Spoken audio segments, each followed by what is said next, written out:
Mention stories। कुछ दिनों पहले ही उसकी यह नई नौकरी लगी थी। कभी डे शिफ्ट कभी नाइट शिफ्ट करके वो बहुत थक जाता था। रात के करीब 1 बजे नील ऑफिस से निकला था। नाइट शिफ्ट से निकलते वक्त बहुत सारे लोग उसे हाईवे की तरफ जाते हुए दिखे। नील भी उनमें शामिल हो गया, लेकिन हाईवे से उनके रास्ते अलग हो गए। सब लोग अपने अपने रास्ते चले गए। वो भी बाइक से निकल गया।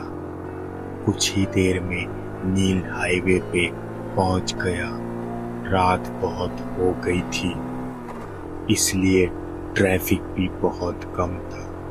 उसे अपनी स्पीड में बिल्कुल कंट्रोल नहीं था।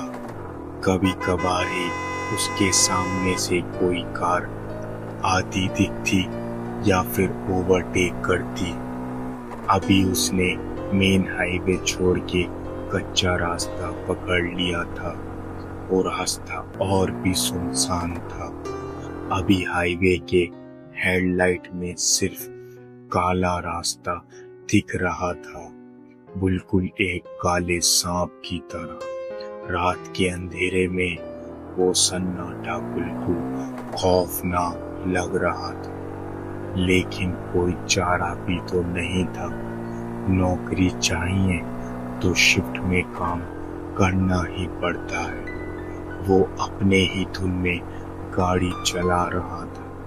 रास्ता सुनसान होने के कारण नील रास्ते के बीच में गाड़ी चला रहा था। कुछ ही देर में उसका अकेलापन दूर हो गया। उसे पीछे से आती हुई एक गाड़ी का हॉर्न सुनाई दिया।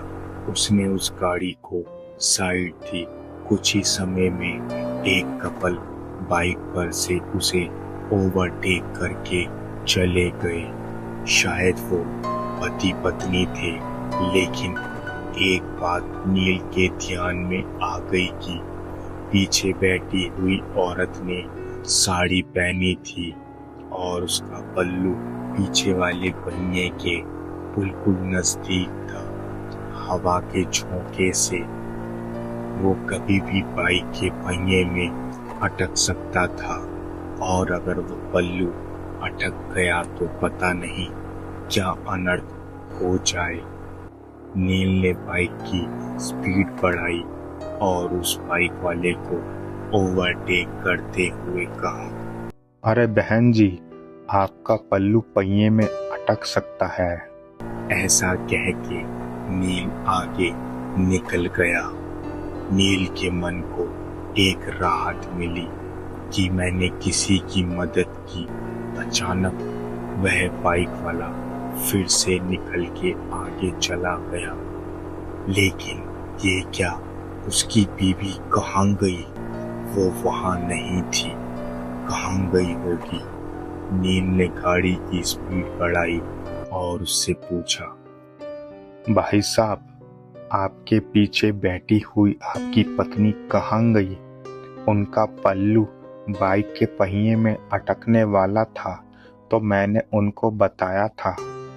उस बाइक वाले ने अपनी बाइक साइड में लगाई और नील ने भी अपनी बाइक उस बाइक वाले के साइड में लगाई।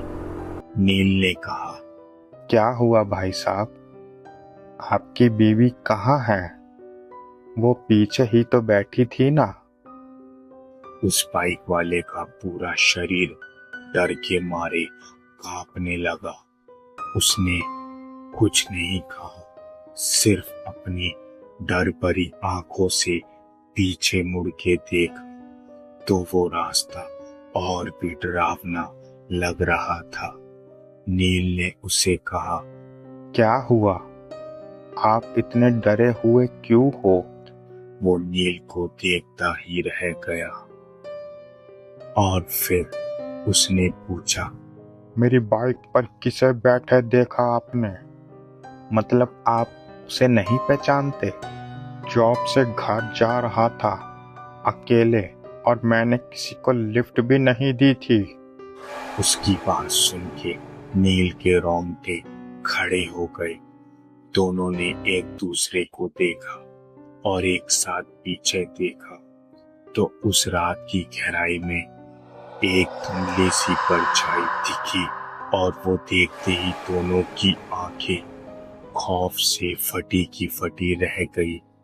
उन दोनों का दिल जोर से धड़कने लगा था कि तभी सामने वाली बाइक ने हॉर्न मारा।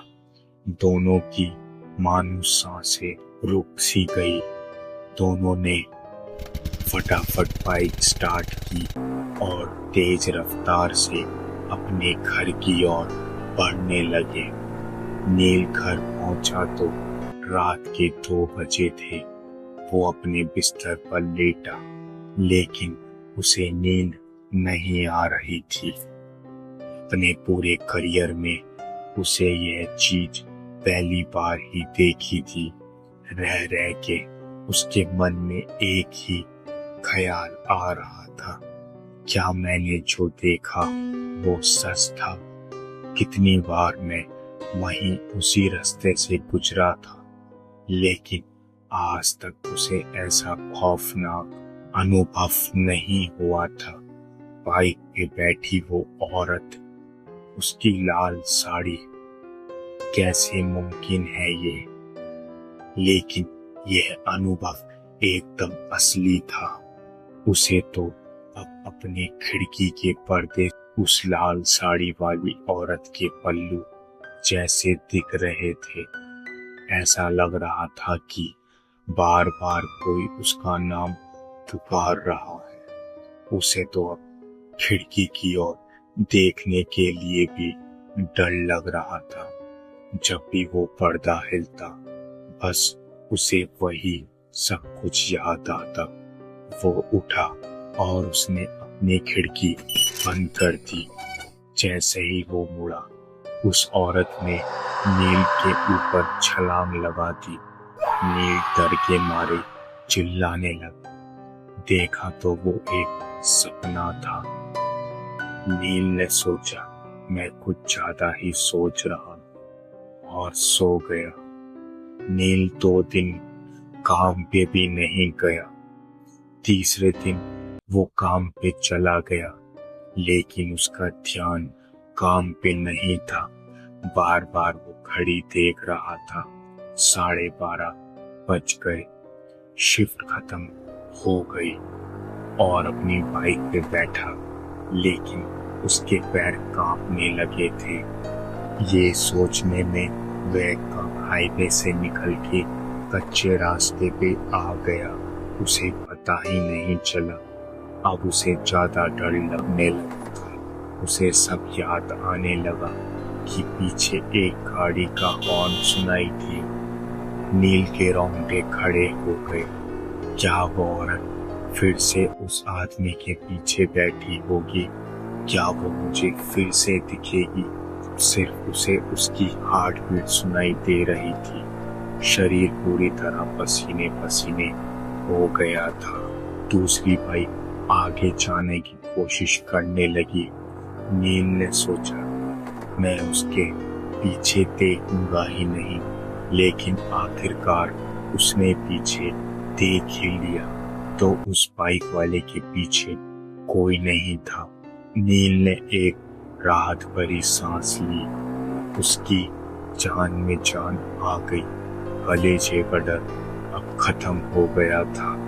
नील ने बाइक वाले की ओर देखा और थोड़ा स्माइल किया तो बाइक वाले ने नील की तरफ देखा और बोला, बहन जी से कहिए उनका पल्लू पहिए में ना अटक जाए।